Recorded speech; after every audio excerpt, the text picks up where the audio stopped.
26 June 1973। তখনও আমাদের ঘরে ঘরে টেলিভিশনের আলো পৌঁছায়নি। ঠিক সেই সময় হাজার হাজার মাইল দূরে মাঠে লড়ছিল বাংলাদেশ ফুটবল টিম, আর আমরা শুনছিলাম রেডিওতে। এটা শুধু একটা ম্যাচ ছিল না, এটা ছিল আমাদের দেশের স্বপ্ন, আত্মবিশ্বাস আর পরিচয়ের প্রথম বিজয়।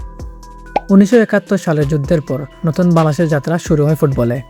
প্রথম আন্তর্জাতিক ম্যাচগুলো হার দিয়ে শুরু। স্কটল্যান্ড হয়তো বলতো বাংলাদেশের পক্ষে সম্ভব নয় এই যাত্রা, কিন্তু বাস্তবতা ছিল অন্যরকম। প্রতিটি খেলোয়াড় মাঠে নামতো একটা পতাকা বুকে নিয়ে। ওটা শুধু জার্সি ছিল না, ওটা ছিল আবেগ। কিন্তু যত সময় যায় খেলার প্রতি আসল মনোযোগ কমতে থাকে। খেলোয়াড়দের স্বপ্ন বিক্রি হয়, অর্থের প্রলোভে ও সিন্ডিকেটে প্রবেশ করে। সিন্ডিকেটের সাথে জড়িত থাকা খেলোয়াড়, কোচ এবং কখনো কখনো ফেডারেশন তারা ঠিক করে এই ম্যাচে কে খেলবে কে খেলবে না। প্রতিটি ম্যাচের পিছনে লুকিয়ে থাকে টাকা এবং ক্ষমতার খেলা। বাংলাদেশে 20 কোটি মানুষ, অসংখ্য স্বপ্ন অগণিত। আমরা সবাই জানি বাংলাদেশের ফুটবলের সিন্ডিকেট চলছে বহু বছর ধরে। কিছু ভালো খেলোয়াড় থাকা সত্ত্বেও আমরা ধারাবাহিকভাবে ম্যাচে তাদের ব্যবহার করতে পারছি না, আর তার কারণে জিততে পারছি না। কিন্তু প্রশ্ন হলো, আমাদের দুর্বলতাটা কোথায়?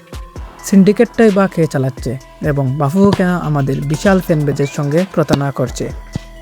এর ফলে লাভ কী বা হচ্ছে, কারাই বা হচ্ছে?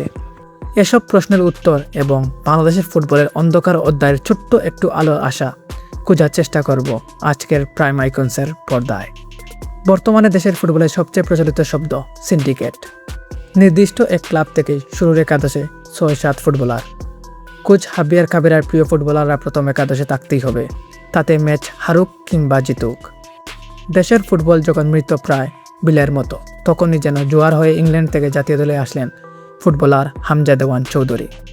আপনারা জানলে অবাক হবেন যে 1980 থেকে 90-এর দশকে বাংলাদেশি মোহামেডান স্পোর্টিং ক্লাব ঘরোয়া ফুটবলে এমন আধিপত্য বিস্তার করেছিল যে league, federation cup, president cup সহ অসংখ্য ট্রফি তারা নিজেদের দখলে রেখেছিল।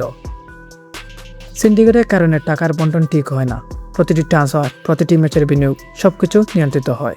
ফুটবল সিন্ডিকেট বলতে বোঝায় কিছু বড় পাওয়ার প্লেয়ার যারা ক্লাব খেলোয়াড়, ম্যাচের ফলাফল পর্যন্ত নিয়ন্ত্রণ করে। এই সিন্ডিকেট শুধু অর্থ উপার্জন করে না, তারা খেলাধুলাকে কেবল বিনোদনের একটি ব্যবসায় পরিণত করে। ফলাফল, মেধাবী খেলোয়াড়রা সুযোগ পায় না, ক্লাবগুলো দেউলিয়া হয়ে যায়, দর্শক হতাশ হয়। বাংলাদেশের ফুটবল হেরেছে অনেক যুদ্ধে, কিন্তু সবচেয়ে বড় যুদ্ধ এখনই।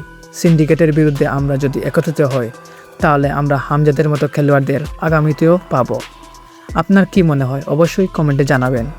বাংলাদেশের ফুটবল কি সামনে দিয়ে এগিয়ে যাবে, নাকি সিন্ডিকেটের কারণে আমরা অকালেই হারিয়ে যাব এই ফুটবল থেকে?